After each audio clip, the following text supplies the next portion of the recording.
नमस्कार, मैं हूं रंजीत झा। कुछ ही महीनों के बाद देश के अगले सीजेआई के तौर पर कमान संभालने जा रहे धाकड़ जस्टिस बी.आर. गवई का चुनाव में चल रहे खेल पर सब्र का बांध टूट गया है।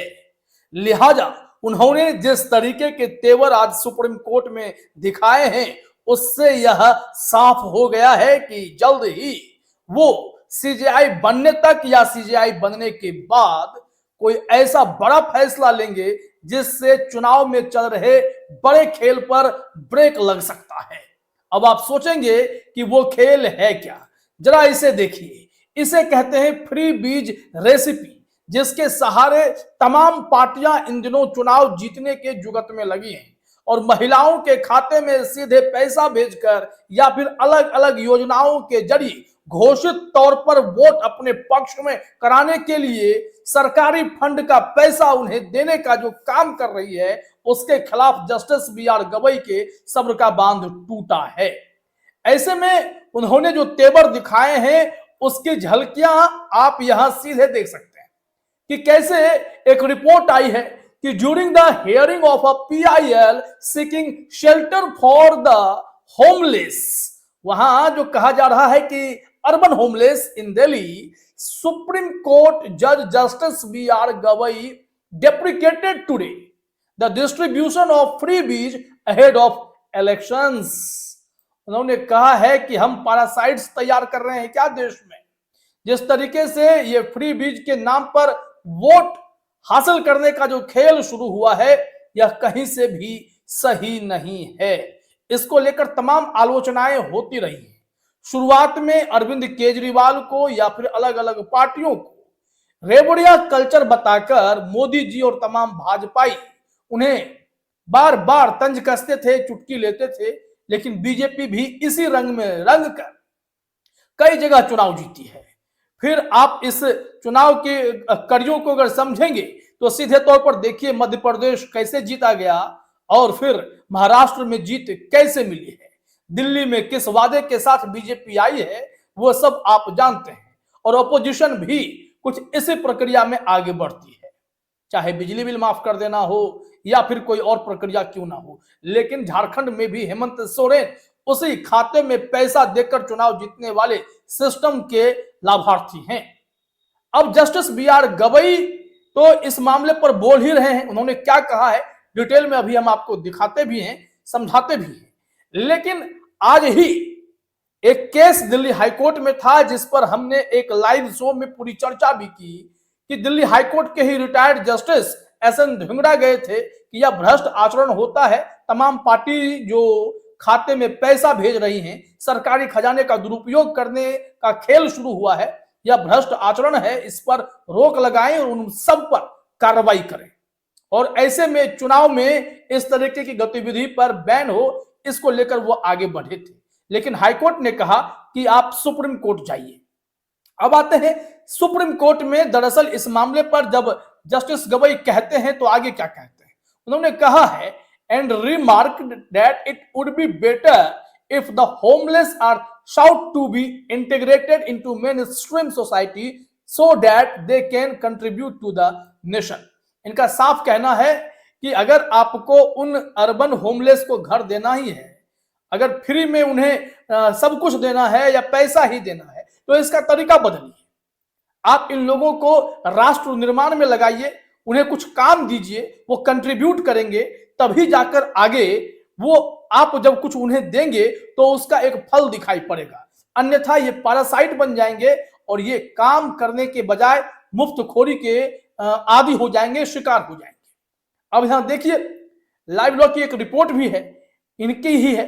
मुफ्त सुविधाओं के कारण लोग काम करने को तैयार नहीं है। सुप्रीम कोर्ट के जज जस्टिस बी.आर. गवई बहुत ही धाकड़ जज हैं और इनकी बातें खूब लोग सुनते हैं, समझते हैं। उन्होंने कहा भी, जज ने पूछा, देखिए ब्रीफ किया गया, क्या हम परजीवियों का एक वर्ग नहीं बना रहे? निश्चित तौर पर जस्टिस गवई की बात जायज है। इसे चुनाव जीतने का हथकंडा भी लोगों ने माना है। कई पार्टियां इस आधार पर अब चुनाव जीतती हैं तो सवाल तो उठेगा। देखिए उन्होंने क्लियरली कहा है कि मुझे यह कहते हुए दुख हो रहा है, लेकिन प्रतिवादी के हलफनामे में कहा गया है कि उन्हें बेघर व्यक्तियों को इतनी सुविधाएं प्रदान की जाएंगी। राष्ट्र के विकास में योगदान देकर उन्हें मुख्य धारा के समाज का हिस्सा बनने की अनुमति देने के बजाय क्या हम परजीवियों का एक वर्ग नहीं बना रहे हैं? उन्होंने क्लियरली कहा है कि आप ये गलत कर रहे हैं, उन्हें समाज का हिस्सा क्यों नहीं बना रहे हैं? उन्हें मुफ्तखोरी की आदत लगाकर आप क्या करते हैं? 5,000 रुपए 2,000 जो ही दे रहे हैं, बदले में कोई काम ले लीजिए ना उनसे, ताकि आपको भी कुछ फायदा हो, राष्ट्र को भी कुछ फायदा हो।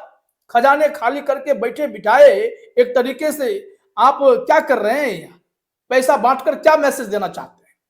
जस्टिस गवई ने कहा, दुर्भाग्य से इन मुफ्त सुविधाओं के कारण जो चुनाव घोषित होने के समय ही शुरू हो जाती है, लाडली बहन और कुछ अन्य योजनाएं, लोग काम करने को तैयार नहीं है।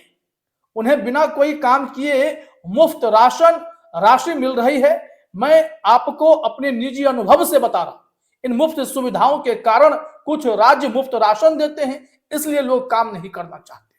जस्टिस गवई की चिंता जायज है, लॉजिकली अगर सोचा जाए तो जायज है। कई लोग इसकी आलोचना करेंगे, अरे उन्हें दे दिया, इसका मतलब समझिए कि उन्हें जरूरत होगी इसलिए मिल रहे हैं। नहीं, दिल्ली के लोग केजरीवाल को इसलिए वोट कर रहे थे क्योंकि केजरीवाल डायरेक्टली ऐसे फ्रीबीज कल्चर को लाए भी थे और वो बता रहे थे कि ये मूलभूत सुविधाओं के अधीन है, इसे देने में कोई दिक्कत नहीं है।